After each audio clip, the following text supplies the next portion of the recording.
प्रिय विद्यार्थियों, नमस्कार। कल हमने शब्द रूप का जो टॉपिक था उसको पूरा किया था 3 भागों में, और इस तरीके से हम शब्द रूप बना सकते हैं, याद कर सकते हैं। इस तरीके से अगर हम शब्द रूप बनाएंगे तो निश्चित रूप से एक स्थायी याद होंगे। इनके अलावा कुछ शब्द ऐसे भी रह गए जिनको हमने उसमें नहीं बताया था, जैसे युष्मत् शब्द है, अस्मत् शब्द है, इदम है, तद है। यहाँ कुछ ऐसे शब्द हैं जिनको हमको थोड़ा सा रटना भी पड़ेगा, जैसे युष्मद् अस्मद् है, क्योंकि उनको जैसे इस प्रक्रिया से देखते हैं तो वो थोड़ा और ज़्यादा जटिल हो जाता है। तो हम चाहते हैं कि सरल से सरल तरीके से हम शब्द रूप को अच्छी तरह से याद कर सकें। लेकिन अधिकतर जो शब्द है वो हमने जो 3 भागों में पढ़ाए थे उसके आधार पर ही बनेंगे, और ज़्यादातर हलंत शब्दों का विशेष ध्यान रखेंगे। हलंत जो शब्द होते हैं उनमें निश्चित रूप से सुअवजस की जो प्रक्रिया है उसका पूरा पालन करना होगा, जिसके आधार पर वो शब्द और ज़्यादा सरल तरीके से याद हो जाएंगे। तो शब्द रूप से हमको विभक्तियां स्पष्ट हो गई कि शब्द की विभक्ति को देखेंगे, हम वचन को देखेंगे। उससे पहले हमने एक टॉपिक और पढ़ा था उपसर्ग वाला, जो शब्द धातु से पूर्व में जुड़ेगा। वहाँ भी किसी और दूसरे टॉपिक की उसको आवश्यकता नहीं होती थी। तो जैसे ही हमने संज्ञा प्रकरण पढ़ा, संधि पढ़ी और शब्द रूप पढ़े, आज इसी क्रम में एक टॉपिक जो एक सरल से कठिन की और जिसको पहले वाली प्रक्रियाओं की ही आवश्यकता होगी, और आगे इनकी ज़रूरत पड़ेगी दूसरे टॉपिक्स को पढ़ने के लिए। तो इसके लिए आज हम पढ़ रहे हैं, हमारा टॉपिक है प्रत्यय वाला। तो देखिए, प्रत्यय का टॉपिक कोई सी भी एग्जाम लें, प्रत्यय एक महत्वपूर्ण टॉपिक है, और समझने के दृष्टिकोण से भी एक सरल मार्ग से इनको समझा जा सकता है। रीट की एग्ज़ाम के अंतर्गत, क्योंकि ज़्यादा नज़दीक अभी रीट की एग्ज़ाम है और सबसे पहले रीट की एग्ज़ाम होगी, तो उसके लिए मैं आपको बता दूं कि रीट की एग्ज़ाम के लिए तो प्रत्ययों में से सिर्फ एक प्रक्रिया ही हमको याद रखनी है कि उस प्रत्यय से जुड़ा हुआ जो शब्द है वो किस तरह का होता है, उस प्रत्यय से जुड़े हुए शब्द के अंत में किस प्रकार की प्रक्रिया देखी जाती है, यही ज़्यादा महत्वपूर्ण है। उससे ही हम रीट का क्वेश्चन उत्तर कर देंगे, क्योंकि उसमें ज़्यादा कठिन प्रश्न नहीं होते, क्योंकि वो सभी विषय वालों के लिए निर्धारित भाषा 1 और भाषा 2 के रूप में होता है। तो एक सामान्य सा ज्ञान आता है, और उसमें जैसे हम पूछते हैं, कई बार देखा भी होगा आपने पिछले रीट के पेपर्स में, उसमें सीधा एक सिंपल सी जो प्रत्यय की सामान्य सी पहचान होती है उसके बेस पर ही प्रश्न पूछे जाते हैं। जैसे पूछ लेता है विकृत्वा में कौन सा प्रत्यय, तो वहाँ त्वा को देख करके हमको कत्वा प्रत्यय, इस तरीके के सरल क्वेश्चन उसमें पूछे जाते हैं। तो देखिए, लेकिन यहाँ जब हम इस प्रत्यय के टॉपिक को पढ़ा रहे हैं तो वैसे सभी एग्जाम्स के दृष्टिकोण से पढ़ा रहे हैं, लेकिन फिर भी ज़्यादा हम उसको फोकस कर रहे हैं रीट के लिए, और रीट के विद्यार्थियों के लिए एक सरल तरीका, लेकिन बीच बीच में कहीं मैं थोड़ा सा उसको और दूसरी एग्ज़ाम के लिए भी उसको शामिल करूँगा उन चीज़ों को। इसलिए रीट वालों को अपने सामान्य बेस पर उसको पढ़ना है। बाकी जो विशेष चीज़ है, अगर कोई उसमें रुचि रखता है, जो संस्कृत का विद्यार्थी, उसको भी ग्रहण करे, लेकिन जो सामान्य मैथ्स आदि के जो स्टूडेंट्स हैं वो एक सामान्य प्रत्यय में जो बचता है उसको, और उससे किस तरह का शब्द बनता है उस पर विशेष ध्यान रखेंगे। तो देखिए, प्रत्यय का टॉपिक है। सबसे पहले तो यही देखें कि प्रत्यय शब्द यहाँ से प्रारंभ हुआ हमारा, और ये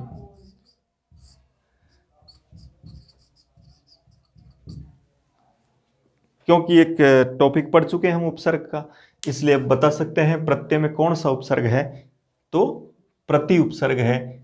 इसके आधार पर हम देख रहे हैं इकारांत जो उपसर्ग है 3 प्रक्रियाओं में मिलेगा हमको। ई के रूप में मिलेगा, दीर्घ ई के रूप में मिलेगा, और यण संधि के रूप में मिलेगा, यानी प्रत्यय के रूप में, प्रति प्रति प्रत्यय के रूप में दिखाई देगा। तो ये प्रति अय है। अय को यहाँ एक शब्द माने आप, और इसको एक उपसर्ग माने, इसलिए ऐसे अय शब्द जहां भी मिलेगा वहां उससे पहले उपसर्ग की परिकल्पना होगी। जैसे अन्वय लिखा तो अनु प्लस अय होगा। अब देखिए, हर चीज, हर शब्द, उसको अच्छी तरह से पढ़ें और इस तरीके से उसका ज्ञान प्राप्त करें कि उसके बारे में हम हर प्रकार का उत्तर दे सकें। प्रत्यय शब्द का संधि विच्छेद प्रति अय है। ये जो अय शब्द बना है, ये ई धातु से अच प्रत्यय करके बना है। पाणिनि ने अपने व्याकरण में एक सूत्र बनाया था एरच, यानी इकारांत जो धातुएं होती है उनको अच प्रत्यय किया जाता है। तो अब याद रखें इस तरह के जो भी शब्द, अब देखिए कई सारे शब्द मिलेंगे हमको, जैसे इस तरह का एक दूसरा शब्द भी पढ़ा हमने, जैसे जय, एक शब्द पढ़ा जैसे नये, एक शब्द पढ़ा जैसे चये। तो देख रहे हो ये सब अब हम बता सकते हैं आराम से, ये सब इकारांत धातुएं हैं और इनमें कौन सा प्रत्यय माना जाएगा? अच प्रत्यय। अच प्रत्यांत शब्द ये पुल्लिंग के रूप में लिखा गया है, तो प्रत्यय शब्द यहाँ पुल्लिंग है। और इसी तरह जी धातु से अच प्रत्यय करेंगे जय बनेगा, नी धातु से अच प्रत्यय करेंगे नये बनेगा, और ची धातु से अच प्रत्यय करेंगे चय बनेगा। तो ऐसे शब्द इकारांत धातु के रूप में जब भी हमको दिखाई दें, हमारा सीधा उत्तर होना चाहिए उसमें कौन सा प्रत्यय है? अच प्रत्यय है। नंबर 2 पर अब बात आती है कि क्या है ये प्रत्यय, प्रत्यय किसको कहा जाएगा? हिंदी के अंतर्गत हम आराम से इस परिभाषा को और सरल तरीके से देख सकते हैं कि जहां पर इसके रूप में यही परिभाषा दी गई प्रतीयते, लेकिन इसका पर्यायवाची शब्द भी प्रयोग किया गया विधीयते। प्रतीयते अथवा विधीयते इति प्रत्यय है, अर्थात जिसका विधान किया जाता है उसे प्रत्यय कहते हैं। अब वो विधान किससे किया जाता है? तो यहां अगला प्रश्न आता है कि जिसका विधान किया जाता है वो प्रत्यय है, लेकिन फिर प्रश्न आता है कि वो विधान किससे किया जाता है? कस्मात, यानी किससे किया जाता है? तब वहां उत्तर मिला कि या तो धातु अथवा शब्द।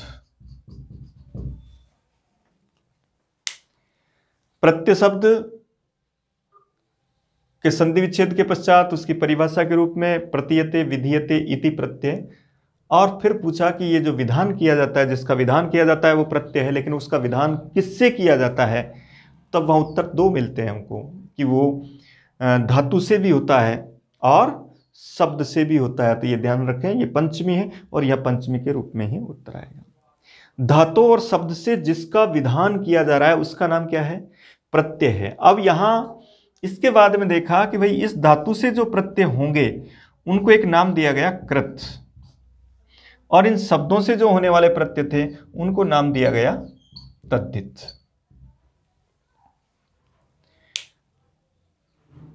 जिस शब्दांश का विधान किया जाता है वो प्रत्यय है, और वो प्रत्यय धातु या शब्द से होते हैं, और धातु से होने वाला जो प्रत्यय है उसका नाम कृत प्रत्यय है, और जो शब्द से होने वाला प्रत्यय है उसका नाम तद्धित प्रत्यय है। लेकिन यह थोड़ा सा और इसको डिटेल कर लें कि ये जो धातु से होने वाला प्रत्यय कृत है, यहाँ कभी कभी कुछ ऐसे प्रत्यय भी होते हैं जिन धातु से होते हैं लेकिन उनको हम कृत नहीं कह सकते। जैसे आपने पठ धातु है और उससे तिंग प्रत्यय जोड़ा और वहां पठती रूप बनाया, तो अब ये जो ती जुड़ रहा है ये भी एक धातु से ही जुड़ रहा है, लेकिन ये प्रत्यय इस कृत प्रत्यय की श्रेणी में नहीं आते हैं। ये एक धातु रूप बनाने वाले प्रत्यय हैं और इनको तिंग प्रत्यय कहते हैं। इनका नाम क्या है? इनका नाम है तिंग। तिंग का मतलब 18 प्रत्यय, जो मैंने आपको 21 प्रत्यय सुप भी पढ़ाए थे वो शब्द रूप में काम आते हैं, और ये जो 18 है ये तिंग प्रत्यय कहलाते हैं और ये धातु रूप बनाने में काम आते हैं। इनमें से 9 परस्मैपद पद के होते हैं और 9 आत्मनेपद पद के होते हैं। तो ये इनको कृत की श्रेणी में नहीं रखा। जैसे प्रश्न कभी आ जाता है कि धातु से होने वाला कौन सा प्रत्यय कृत प्रत्यय नहीं है, तब उत्तर हम ये तिंग के रूप में उत्तर भरेंगे कि तिंग के जो 18 हैं, जो 9 पठती पठतय पठंती पठसी पठतय पठत पठामी पठावय पठामय, ये 9 प्रत्यय पीछे ती वाले, और 9 ही आत्मनेपद के ते, जैसे वो लिखते हैं सेवते सेवेते सेवंते सेवसे सेवेथे सेवध्वे सेवे सेवा वहे सेवा महे। तो अब देखो यहां इनको हम कृत प्रत्यय नहीं कहेंगे। इसी तरह के कुछ ऐसे प्रत्यय और होते हैं जिसमें किसी धातु से स्वार्थ में कुछ प्रत्यय जुड़ते हैं, जैसे आपका सन आदि जो प्रत्यय हैं, जैसे आपका यंग आदि जो प्रत्यय हैं, तो वो भी कृत प्रत्यय की श्रेणी में नहीं माने जाते। अब तो इनको थोड़ा सा याद रख लें। हालांकि ऐसा ये विशेष जो परीक्षाएं होती है व्याकरण की, उनमें ऐसे प्रश्न पूछे जा सकते हैं। हमको यहाँ सिर्फ दो बातों पर विशेष ध्यान रखना है कि धातु से होने वाला प्रत्यय क्या कहलाएगा, कृत, लेकिन धातु से होने वाला तिंग, धातु से होने वाले सन आदि जो प्रत्यय हैं वो कृत की श्रेणी में नहीं आते हैं। शब्द से जुड़ने वाले जो प्रत्यय हैं वो तद्धित प्रत्यय कहलाते हैं, और तद्धित का मतलब होता है तेभ्य हित, अर्थात उनका हित, अर्थात किनका, शब्दों का हित, क्योंकि ये प्रत्यय जब जुड़ेंगे तो शब्दों का हित होगा, शब्दों की वृद्धि होगी, और उसके रूप में उनको तद्धित प्रत्यय के नाम से जाना जाता है। इसमें भी थोड़ा सा जैसे वहां पढ़ा था वैसे ही यहां है कि इसमें कुछ ऐसे प्रत्यय हैं जो पुल्लिंग शब्द को स्त्रीलिंग बनाने का काम करते हैं, वो स्त्री प्रत्यय कहलाते हैं, उनको यहां तद्धित प्रत्यय से बाहर रखा गया है, इसलिए ये तद्धित के रूप में नहीं है।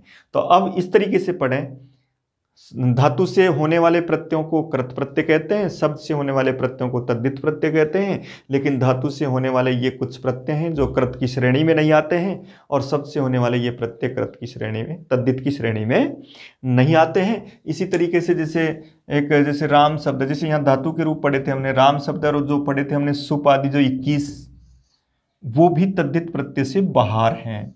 ये तद्धित प्रत्यय से बाहर माने गए हैं, होते ये शब्द से ही हैं, लेकिन ये शब्द रूप बनाने के काम आते हैं, और ये शब्द से उस शब्द के अर्थ को बढ़ाने वाले होते हैं। तो अब यहाँ तक की चीज़ें स्पष्ट है हमारी कि भाई धातु से होने वाला प्रत्यय क्या है, कृत, शब्द से होने वाला प्रत्यय कौन सा है, तद्धित, लेकिन ये उससे बाहर और ये भी उससे बाहर। अब आगे बढ़ते हैं, देखिए अब एक कभी कभी पूछ लेता है कि बताओ, जैसे पूछा कि भाई विजेता, इसको परिभाषित कीजिए, ये क्या है। अब उसमें दे देगा कृत, बी में दे देगा कृदंत, सी में दे देगा तद्धित, और डी में दे देगा तद्धितांत। तो देखिए अब क्या ऑप्शन भरे हम। अब देखो ध्यान से, यहां भी कुछ चीज पढ़ने की होती है। तो कृत, और अब देखो दो शब्द है इसमें, कृत और कृदंत, तद्धित और तद्धितांत। कृत का मतलब प्रत्यय है, और कृदंत का मतलब है वो कृत प्रत्यय जिसमें जुड़ा है उसको हम कृदंत, इसलिए विजेता एक कृदंत शब्द है।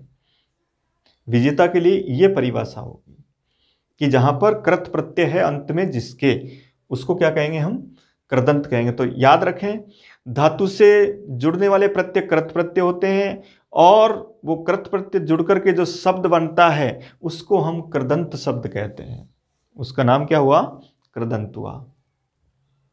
और शब्द से जुड़ने वाले प्रत्यय को हम तद्धित प्रत्यय कहते हैं, और जिस शब्द में वो तद्धित प्रत्यय जुड़ गया उस शब्द को हम तद्धितांत कहते हैं। जैसे ये कहा कि भाई माधुर्यम क्या है, तो माधुर्यम तद्धितांत है, माधुर्यम को हम तद्धितांत कहेंगे। तो यहां तक की परिभाषा हो गई हमारी। कृत और तद्धित प्रत्यय किसको कहते हैं, कृदंत किसको कहते हैं, और कृत किसको कहते हैं, इसका अंतर समझ में आया। तद्धित किसको कहते हैं और तद्धितांत किसको कहते हैं, उसका मतलब भी आपको समझ में आ गया कि तद्धितांत वो है जिसमें कोई तद्धित प्रत्यय जुड़ा हुआ है, और तद्धित प्रत्यय वो है जो किसी शब्द से जुड़ा है, और कृत प्रत्यय वो है जो किसी धातु से जुड़ा है। अब आगे बढ़ते हैं, देखिए इसी क्रम में सबसे पहले हम कृत प्रत्ययों के बारे में थोड़ा अध्ययन कर रहे हैं। तो देखिए अब इस कृत प्रत्यय को भी दो पार्ट कर दिए इसके, एक को ये मूल कृत के रूप में रखा और एक का नाम कृत्य हो गया। देखिए इसके बाद कृत और कृदंत पढ़ने के पश्चात कृत के दो पार्ट किए, एक का नाम कृत हुआ और एक का नाम कृत्य हो गया। तो कृत्य जो प्रत्यय हैं इनको सबसे पहले ले रहे हैं हम, क्योंकि ये संख्या में कम है। बाकी सभी इनके अलावा जितने भी प्रत्यय रहेंगे उनका नाम क्या रहेगा, कृत रहेगा। तो कृत्य भी कृत हैं, लेकिन उस कृत प्रत्यय के दो पार्ट हुए, उनके स्वरूप के दृष्टिकोण से, उनके प्रयोग के दृष्टिकोण से कि उनको दो भागों में अब क्यों बांटा गया, क्या कारण था कि जब धातु से ये जुड़ता है, धातु से ये जुड़ता है, तो फिर उसके दो पार्ट करने के पीछे क्या प्रयोजन था। तो अब देखिए यहाँ थोड़ा सा इस तरह से पढ़ें कि ये जो कृत्य प्रत्यय होते हैं मूल रूप से अधिकांश स्थितियों में, क्योंकि व्याकरण में अधिकांश ही कहा जाता है, प्रायण ही कहा जाता है, पाणिनि ने बार बार और वृत्तिकारों ने भी बार बार यही कहा कि प्रायण शब्द का प्रयोग किया गया, और इसमें भी इसी तरह की स्थिति है कि अधिकांश जो शब्द कृत्य प्रत्यांत होंगे उन कृत्य प्रत्ययों का प्रयोग जब करते हैं तो भाव और कर्म में होता है, जबकि कृत प्रत्यय का अर्थ कर्ता अर्थ में होता है। एक सूत्र है कर्तृकृत, यानी कर्तृ प्रत्यय कर्ता अर्थ में होते हैं, और कृत्य जो प्रत्यय हैं वो भाव और कर्म अर्थ में होते हैं। भाव कर्म ये कृत्य में होंगे, कृत्य प्रत्यय होंगे, और कर्तरी अर्थ में कौन सा प्रत्यय होगा, कृत। थोड़ा सा समझ लें हम भी कि भाई भाव और कर्म किस तरह के प्रयोग किए जाते हैं, कर्ता में किस तरह का प्रयोग किया जाता है। तो अब जैसे आपने एक उदाहरण पढ़ा कि जैसे मैंने ये कहा कि भाई मया जलम पेयम, मया जलम पेयम, ऐसी स्थिति में तो मया जलम पेयम। अब इसमें देखो ये जो पेयम शब्द बना हुआ है ये एक धातु से जुड़ा हुआ प्रत्यय है।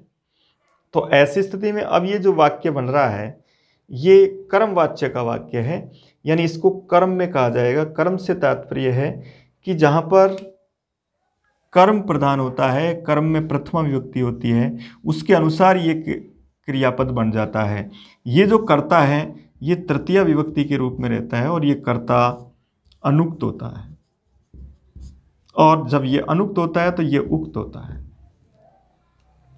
अनुक्त कर्ता के साथ उक्त कर्ता का प्रयोग होता है, और अनुक्त कर्ता के साथ उक्त कर्म का प्रयोग होता है, और उक्त कर्म में प्रथमा विभक्ति का प्रयोग करते हैं। जो भी उक्त होगा उसमें प्रथमा विभक्ति होगी, अनुक्त होगा उसमें, जैसे कर्म अनुक्त है तो उसमें द्वितीय विभक्ति हो जाएगी, कर्ता अनुक्त है तो उसमें तृतीय विभक्ति हो जाएगी।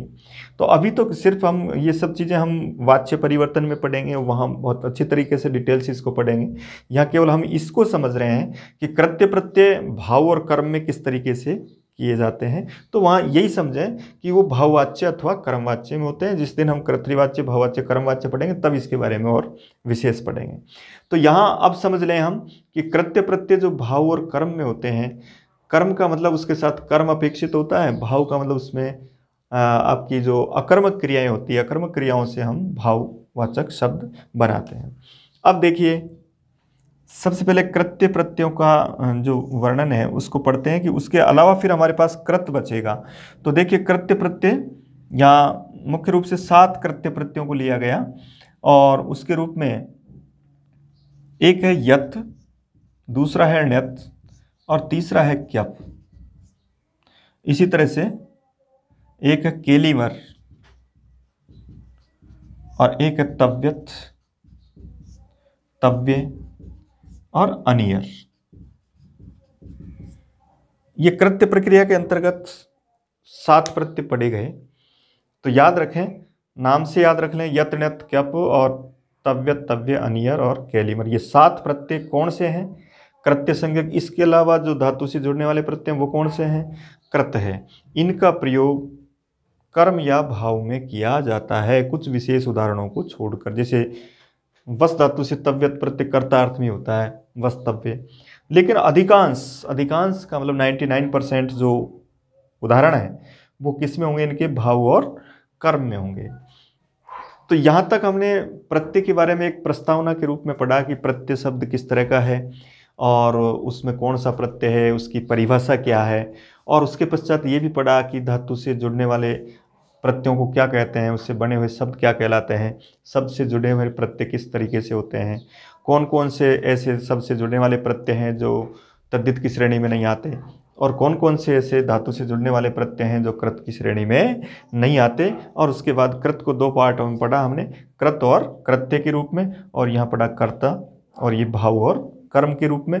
कृत्य के 7 प्रत्यय हमने पढ़ लिए, यत, ण्यत, क्यप, अनियर, केलिमर, तव्यत और तव्य। अब आपका सिलेबस इस प्रत्यय के रूप में इस तरीके से आपको एक शब्द दे दिया जाता है और ये पूछा जाता है इस शब्द में कौन सा प्रत्यय है। तो उसके बारे में हम सबसे पहले यहाँ कृत्य प्रत्यय के इन 3 प्रत्ययों से स्टार्ट कर रहे हैं। इनको सबसे पहले पढ़ रहे हैं कि इनके शब्दों में किस तरीके से हमको देखना है, उसके साथ चयन करना है। तो उसके आधार पर देखते हैं आगे। तो देखिए अब हम हमारे जो प्रत्यय हैं उनके बारे में स्टार्ट करते हैं। कृत्य प्रत्ययों के 3 प्रत्ययों को हम सबसे पहले ले रहे हैं, यत, ण्यत और क्यप। हालांकि इसके साथ हम थोड़ा सा एक अलग से आगे प्रत्यय आएगा कृत प्रत्ययों में, ल्यप को भी शामिल करेंगे, लेकिन अभी पहले इन 3 को देखिए। तो देखिए यत, ण्यत और क्यप एक साथ इनको इसलिए पढ़ रहे हैं हम क्योंकि तीनों की स्थितियां एक जैसी है, तीनों में एक ही शब्दांश शेष रहता है। और जब एक ही शब्दांश एक से ज्यादा प्रत्ययों में शेष रहते हैं तब थोड़ा सा कठिन सा हो जाता है कि वहां हम ये निश्चित नहीं कर पाते हैं कि यहाँ यत भरें, ण्यत भरें या क्यप भरें। तो अब देखिए ये एक सरल तरीका है जिससे आप तीनों प्रत्ययों को बहुत कम समय में अच्छी तरीके से पढ़ सकते हैं और अपना उत्तर भर सकते हैं। तो सबसे पहले तो देखिएगा कि यत प्रत्यय में जो ये बचता है, ण्यत में भी ये बचता है और क्यप में भी ये बचता है, तीनों ही हमारे कृत्य प्रत्यय हैं। तो अब सबसे पहली बात क्या है कि कैसे हम अंतर समझें कि इनमें कौन कौन से प्रत्यय माने जाएं। तो सबसे पहले यहाँ थोड़ी सी एक बात याद रखनी होगी, हालांकि सूत्र के रूप में नहीं पूछा जाता लेकिन फिर भी थोड़ा याद रखें। एक ऐसा सूत्र है अचो यत, और उसका मतलब होता है कि अजंत धातुओं से यत प्रत्यय होता है। अजंत का मतलब जिनके पीछे स्वर है। अजंत से तात्पर्य है ऐसी धातुएं जो स्वरांत धातुएं होती, जिनके अंत में स्वर पाया जाता है। जैसे एक धातु पढ़ी हमने ज्ञा, इसका मतलब ज्ञा के पीछे आ है तो ये अजंत धातु कहलाएगी, ये स्वरांत धातु कहलाएगी। इस तरह की धातुओं को हम स्वरांत धातु, अजंत धातु नहीं कहेंगे क्योंकि इनके लास्ट में ये हलंत लिखा हुआ है और इनके पीछे स्वर नहीं है। इसलिए याद रखें जब किसी धातु के अंत में कोई स्वर हो तो उससे सबसे पहले ये सूत्र वहाँ यत प्रत्यय की प्राप्ति दिखाता है। क्यों इसको लिखना और इसको पढ़ना इसलिए जरूरी हो जाता है, कभी कभी ऐसे भी प्रश्न पूछता है कि बताओ अजंत धातुओं से सामान्य रूप से कौन सा प्रत्यय होगा, यत, ण्यत और क्यप। तो वहाँ अजंत धातुओं से सामान्यतः प्रत्यय कौन सा होता है, यत होता है। और रि, हल और ण्यत के रूप में हलंत धातुओं से और ऋदंत धातुओं से कौन सा प्रत्यय होता है, ण्यत होता है। तो सबसे पहले हम यत के बारे में पढ़ रहे हैं। तो यत में यह निश्चित हो गया कि अजंत धातुओं से यत प्रत्यय किया जा रहा है। अब दूसरी चीज कि जब भी हम यत प्रत्यय करेंगे तो यत प्रत्यय के रूप में यही शेष रहेगा और स्वरांत धातुओं से हमको जोड़ना है। तो फिर दूसरी बात ये प्रारंभ हो जाती है, तो क्या उस धातु से जब आप यत प्रत्यय कर रहे हैं तो उस धातु में क्या चेंजेज मिलेगा, क्या परिवर्तन कर सकते हैं। तो उसके रूप में देखिए यहाँ हम तो सीधा सीधा ये याद रखें कि जब भी कोई यत प्रत्यांत शब्द दिखाई देगा हमको धातु के पश्चात के रूप में, तो हमको इस स्थिति में दिखाई देगा, वहाँ या तो वो पूरा जो शब्द है वो इसके रूप में आएगा या फिर वो शब्द इसके रूप में आएगा।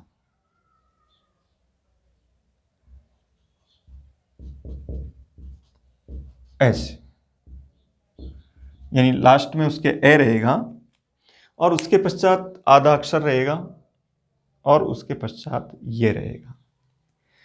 इस स्थिति में मिलने वाला शब्द हमको यत प्रत्यय के लिए मिलेगा, उसमें आपको यत प्रत्यय ऑप्शन में भरना है। तो ये बिल्कुल सरल है, केवल 2 बात याद रखनी हमको यत प्रत्यय के लिए दिए हुए शब्द में। अब ये 2 बातें कैसे, कारण यह है कि जिस धातु के लास्ट में आ होगा, ई होगा और उसके पश्चात ए, ऐ, ओ, औ, ये सभी स्वर अगर किसी धातु के लास्ट में है तो वहां इस पहले नियम का शब्द मिलेगा, और इसके पश्चात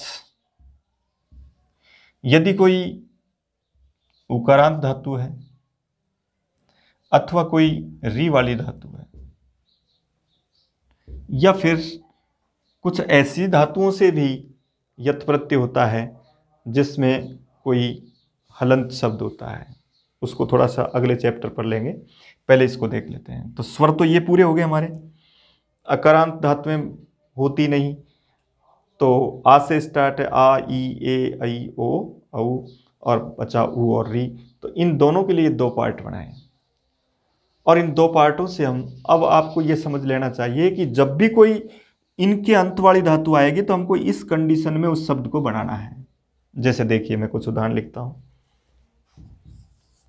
जैसे मैंने एक शब्द लिखा, ये एक धातु का नाम लिखा पा, इसी तरह एक धातु का नाम लिखा ज्ञा, इसी तरह एक धातु लिखी मैंने जैसे ची, इसी तरह एक धातु लिखी नी, और इसी तरह से एक धातु लिखी जैसे मैंने सो। अब देखिए, इसके रूप में वाली धातुएं हम पढ़ रहे हैं। अब यहां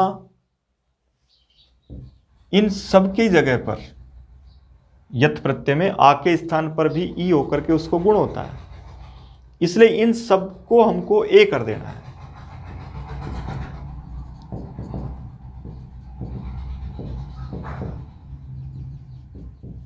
और इसके पश्चात इस प्रत्यय का जो बच रहा है शेष, ये जोड़ देंगे। अब इसके बाद में बात आती है कि क्या इसके पीछे विसर्ग करें, क्या इसके पीछे मैं करें, क्या इसके पीछे आ लगाएं। इन तीनों में से किसी का भी प्रयोग हो सकता है, बहुवचन भी हो सकता है। एक वचन में हम इनका प्रयोग करेंगे, और यदि बहुवचन नपुंसक लिंग है तो उसके पीछे आनी का प्रयोग भी हो सकता है। बहुवचन में पुल्लिंग में आ का प्रयोग करेंगे, विसर्ग हो जाएगा।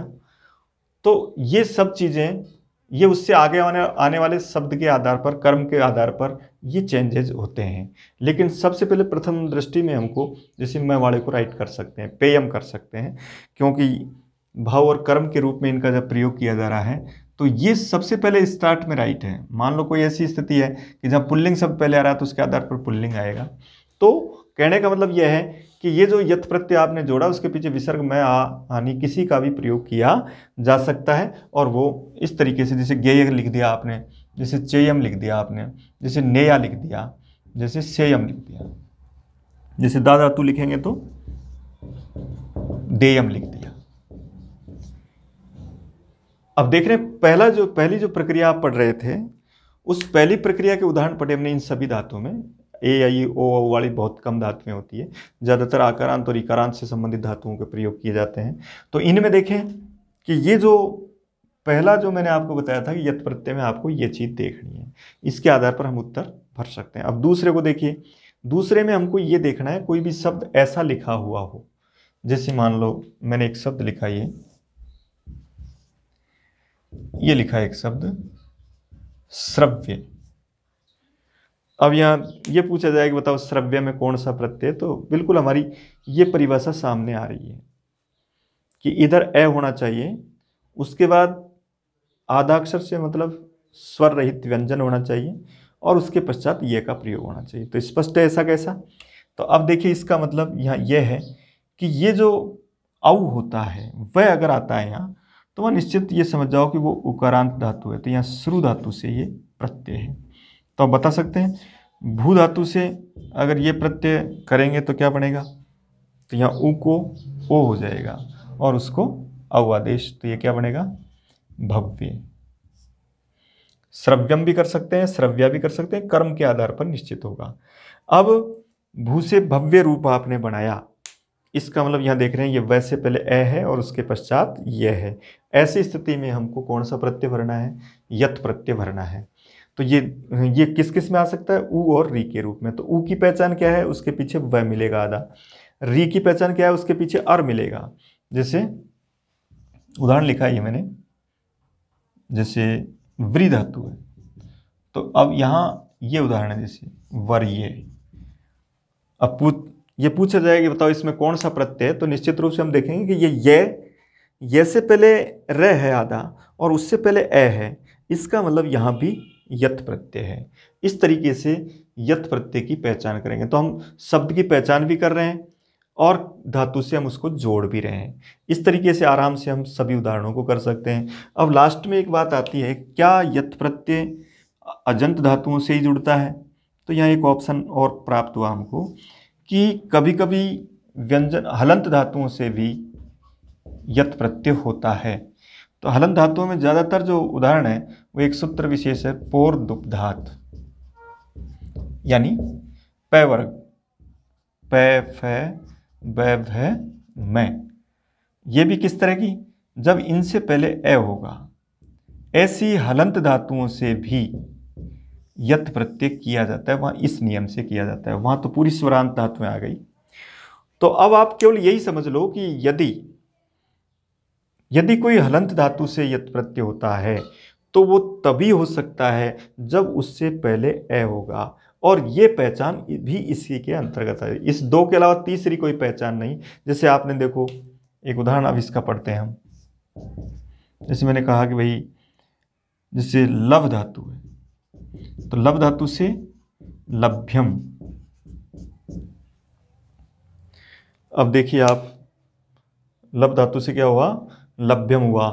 अब क्योंकि ये भय है और उससे पहले भय से पहले ए है, तो अब देख रहे हो ये ए आधा अक्षर और ये, तो इसका मतलब इसी नियम में आ रहा है। इसका मतलब यहाँ भी कौन सा प्रत्यय है, यत प्रत्यय। ऐसे सभी उदाहरण, जैसे एक लिखा आपने रम्य, इसका मतलब रम धातु। एक लिखा जैसे आपने गम्य, तो गम धातु। इसी तरह एक लिखा जैसे शक्य, तो शक धातु।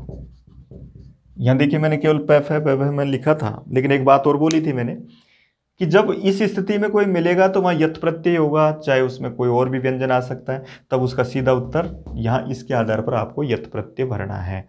इस तरीके से हम इसके आधार पर सभी यत प्रत्यय के उदाहरणों को कर सकते हैं। एक जैसे ये स्वरांत धातुएं कुछ कम लिखी हुई है, अभ्यास के रूप में हम कर सकते हैं आगे। जैसे एक गई धातु है, तो गई धातु से भी क्या बनेगा, गेय। इसी तरह जैसे ध्येय धातु है, तो उससे भी क्या बनेगा, ध्येयम या ध्येय।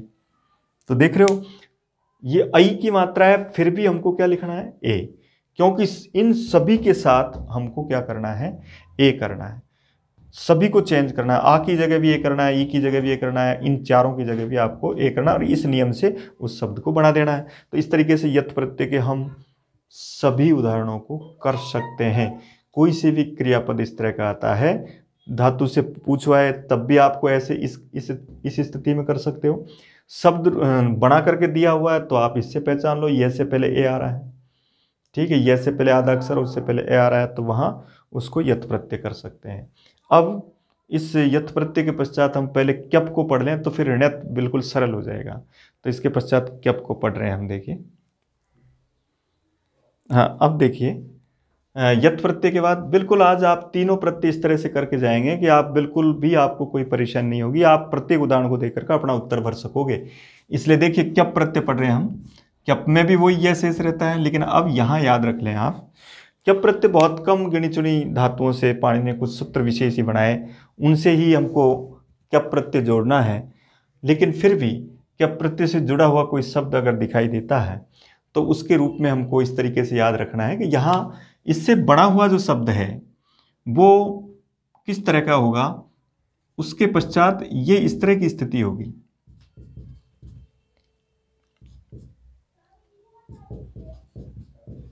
ये देखिए, ये एक सूत्र काम करेगा यहाँ, ये शॉर्ट फॉर्मूला है क्यप प्रत्यय के उदाहरण को पहचानने का।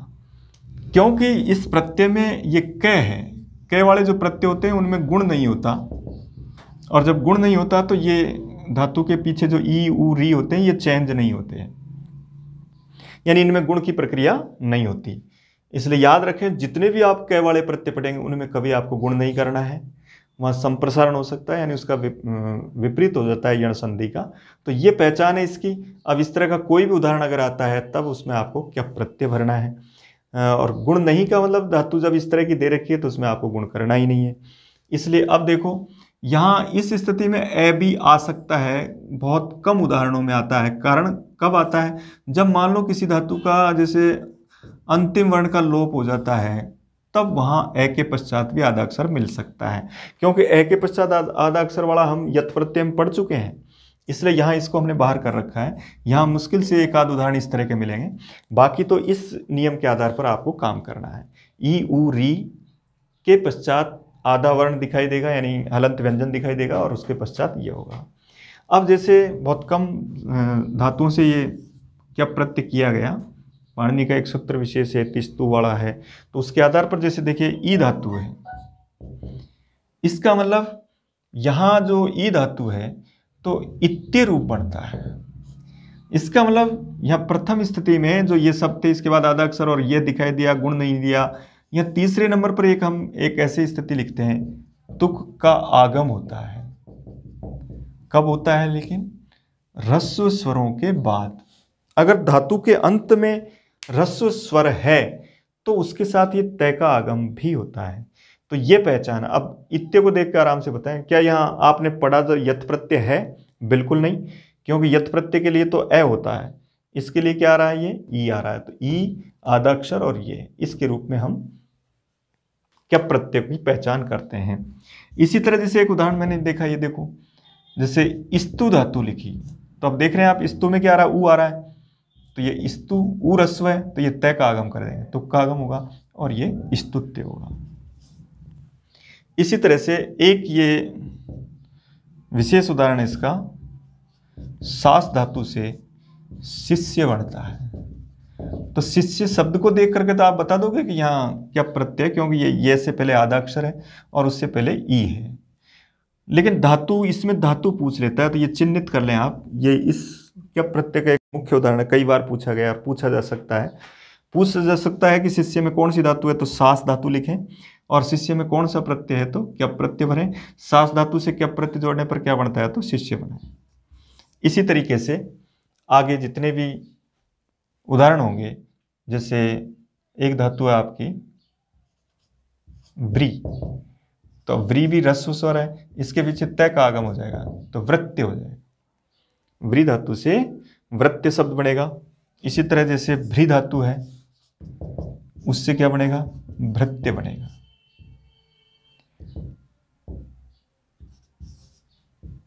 इसी तरह जैसे जुस धातु है, तो क्या रूप बनेगा? जुस्य बनेगा। इसी तरह जैसे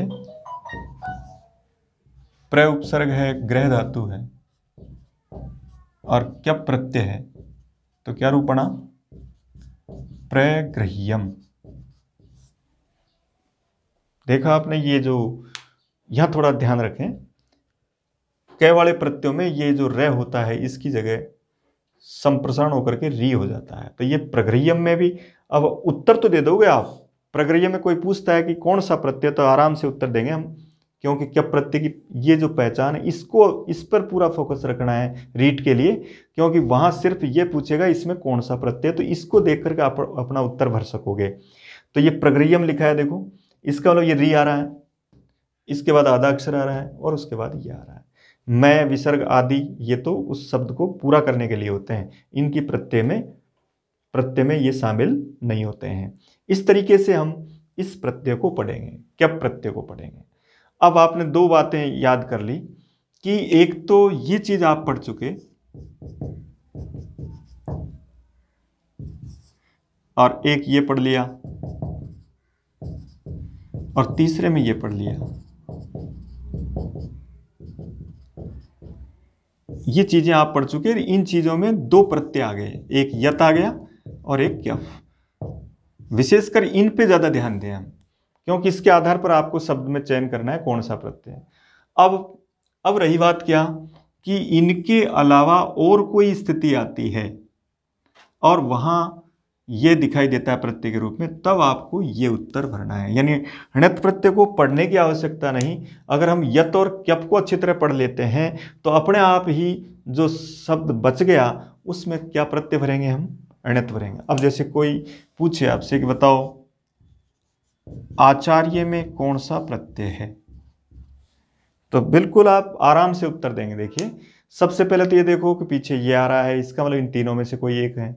उसके बाद ये देखो कि इससे पहले आधा अक्षर आ रहा है, ठीक, और आधा अक्षर से पहले क्या आ रहा है, आ, तो आ इनमें से किसी में भी नहीं है, इसका मतलब ये इसका उत्तर है। कौन सा प्रत्यय हुआ यहां, अण्यत हुआ। ऐसे देखेंगे। और यदि इसको ये लिख दिया गया आचार्य, तब आप समझ जाइए अ के बाद रह है, इसका मतलब यहां यत प्रत्यय है। आचार्य में अण्यत प्रत्यय है और आचार्य में कौन सा प्रत्यय है, यत प्रत्यय है। इसके बाद एक लिखा जैसे मृज्य, अब आराम से उत्तर देंगे आप। मृज्य में देखो ये से पहले आधा अक्षर और उससे पहले क्या है, री, इसका मतलब ये क्यप प्रत्यय है। तो ये क्यप का उदाहरण, ये आपका यत का उदाहरण, ये आपका अण्यत का उदाहरण। इसी तरीके से एक उदाहरण लिखा जैसे मार्ग्य, आराम से उत्तर देंगे। ये से पहले आधा अक्षर और यहां इससे पहले क्या आ रहा है, आ, इसका मतलब ये कौन सा प्रत्यय है, अण्यत प्रत्यय है। इसी तरीके से एक उदाहरण लिखा जैसे ये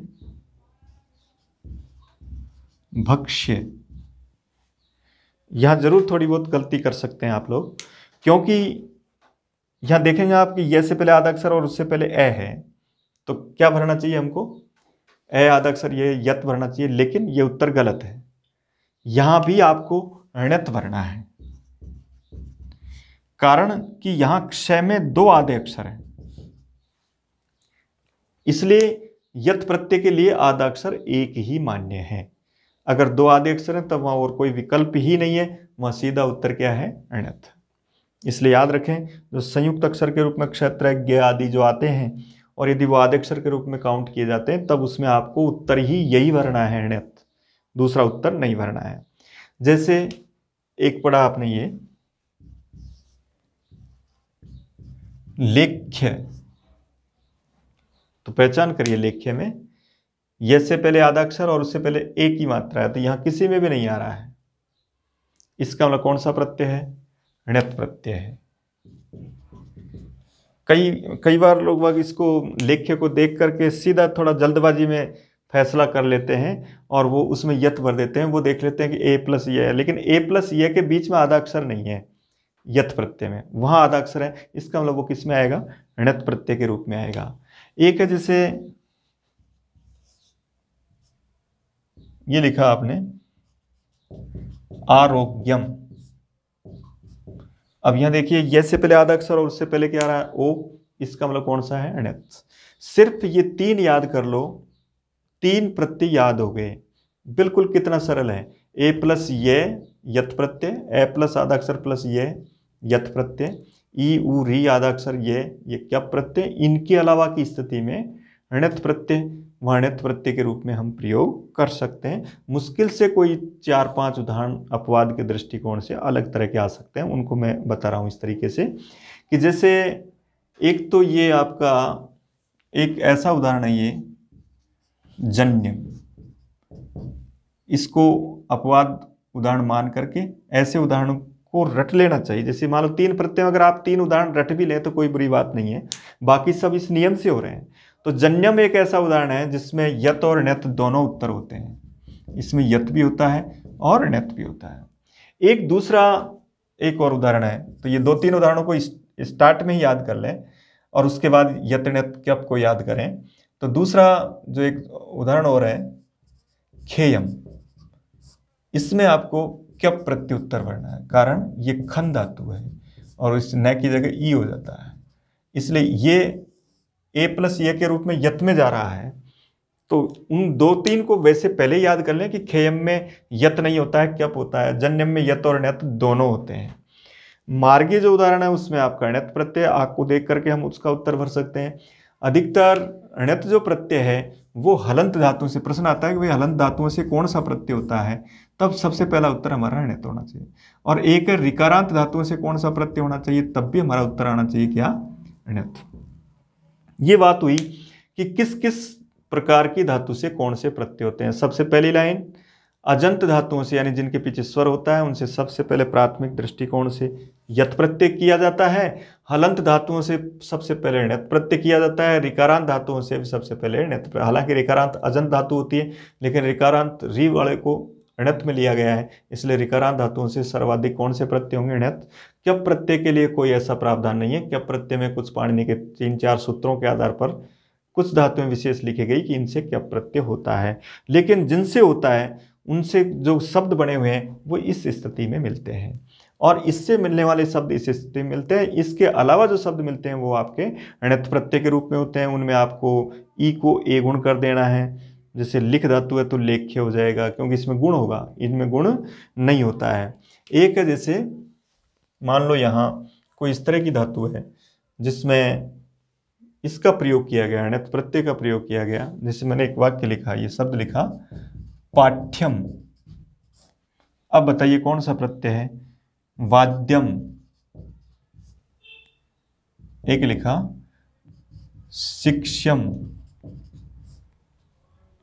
तो देखिए पाठ्यम में कौन सा प्रत्यय है, सीधी सी बात है, ये से पहले क्या है, आधा अक्षर, आधा अक्षर से पहले क्या है, आ इसमें कहीं नहीं है, इसका मतलब प्रत्यय कौन सा है, णत। वाद्यम में भी ऐसा ही, ये से पहले आधा अक्षर है और उससे पहले आ है, इसका मतलब यहाँ भी कौन सा प्रत्यय है, णत। शिक्षम में देखिएगा, शिक्षम में ये से पहले आधा अक्षर और उससे पहले क्या है, ई, तो ई के रूप में क्या प्रत्यय की स्थिति हो सकती है, लेकिन नहीं, क्योंकि अभी मैंने आपको एक नियम बताया था कि जहाँ ये क्षय 2 आधे अक्षर माने जाते हैं और 2 आधे अक्षर के रूप में कभी भी यत और क्यप नहीं होंगे, वहाँ एक ही उत्तर मिलेगा हमको, णत। तो जहाँ पर 2 आधे अक्षर बीच में दिखाई दे जाएं तब आपको णत भरना है। जैसे मान लो ये लिखा वाच्यम, तो वाच्यम में ये 2 आधे अक्षर, एक आधा अक्षर है लेकिन उससे पहले क्या है, आ, तो आ के रूप में कौन सा प्रत्यय भरेंगे हम, णत प्रत्यय भरेंगे। इसी तरह से एक लिखा जैसे वंदे, तो वंदे के रूप में भी देखिए यहां ये 2 आधे अक्षर हैं, इसका मतलब यहां पर भी कौन सा प्रत्यय होगा, णत प्रत्यय के रूप में हम प्रयोग करेंगे। एक यहां हन जो धातु होती है उस हन धातु को वध आदेश होता है, और पूछा जाए कि वध्य में कौन सा प्रत्यय है, तो यत प्रत्यय हो गया, क्योंकि ये ए है और इसके पश्चात ध आधा अक्षर है। और जब हन धातु से णत प्रत्यय होता है तो उसमें एक शब्द बनता है घात्य। तो ये 3-4 उदाहरण णत प्रत्यय में भी थोड़े अच्छी तरह से याद रखें, क्योंकि इनको ही ज्यादा पूछता है। इनमें क्या है, थोड़ा सा एक विपरीत प्रश्न कर लेता है वो ये पूछता है कि घात्य में धातु कौन सी है, तो जहां भी घात शब्द कहीं भी दिखाई देगा उसमें आपको उत्तर अपना हन धातु भरनी है। वध को भी हन को भी वदादेश हो जाता है तो वहां पर वध्य के रूप में हन धातु का प्रयोग करना है। इनके रूप में वध्य के रूप में आपका यत प्रत्यय, घात्य के रूप में आपका णत प्रत्यय। इस तरीके से हम तीनों प्रत्ययों को आराम से पढ़ सकते हैं। एक मैंने कहा था कि एक चौथा प्रत्यय भी हम इसमें पढ़ सकते थे, लप प्रत्यय में भी यह अवस्था है, तो ये उसके उदाहरण की पहचान करने के लिए तो आपको केवल नाम याद रखना है कि लप प्रत्यय एक प्रत्यय होता है, उसमें यह अवस्था है, और उसका उदाहरण बिल्कुल सरल है, उसमें आपको कुछ भी याद करने की जरूरत नहीं। उसमें तो सिर्फ ये याद रख लो कि पहले कोई उपसर्ग होगा और लास्ट में जो ये आएगा उस ये के पीछे कोई विसर्ग, मैं, आ आदि किसी का भी प्रयोग नहीं होता है, शुद्ध ये का प्रयोग होता है, तब वहाँ और कोई प्रत्यय बताना ही नहीं है, वहाँ सिर्फ कौन सा प्रत्यय हो गया, लप प्रत्यय हो गया। तो रीट के अंतर्गत यही चीज पूछी जाएगी, बताओ कई बार प्रश्न आया ना कि विक्षय में कौन सा प्रत्यय है, तो अब देखा हमने कि ये के पीछे कुछ भी नहीं है, इसका मतलब ये लप प्रत्यय है। इस तरीके से आज हमने प्रत्ययों को प्रारंभ किया है और प्रत्ययों को प्रारंभ करके उनका अर्थ, उनके भेद, और ये कृत्य प्रत्ययों के 4 प्रत्यय, हमने 3 तो कृत्य प्रत्यय का और 1 कृत प्रत्यय का उदाहरण पढ़ा है, जिसमें यत, णत, क्यप और आपका लप प्रत्यय, और चारों को आप आराम से पहचान सकते हैं। आप घर पर इनकी तैयारी करें, जितने भी उदाहरण है उसके आधार पर, इनके आधार पर सब सही कर सकते हैं। एक बार आप इस तरह का अभ्यास करें। इनके आगे जो और प्रत्यय हैं, आगे की जो श्रृंखला है, उसमें कल हम इससे आगे आने वाले प्रत्ययों के बारे में पढ़ेंगे।